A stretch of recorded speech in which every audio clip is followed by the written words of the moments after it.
those of us who are sane, we look at that like, what were you thinking? This wasn't a common practice, but we do know that it did happen.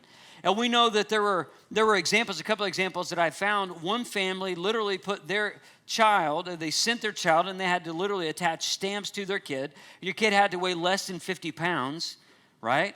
Either that or you had to have a strong postal worker. I don't know, like 50-pound kid and under. But I know that there were a couple examples that I found where they actually put the kid in the mail and then they sent them to grandma and grandpa's house that was a mile away. I'm like, you talk about lazy parenting right there. I mean, that's just lazy. And then there was another example, a super drastic example. I believe they put the child in the mail in Virginia and sent them all the way to Florida. Like back in that time period. And I'm like, how do you even know they got there? I guess, I don't know. But we make decisions like that, but at least they did wise up, and then someone scratched their head and said, you know what? They're children. Probably not the best of ideas to send them in the mail.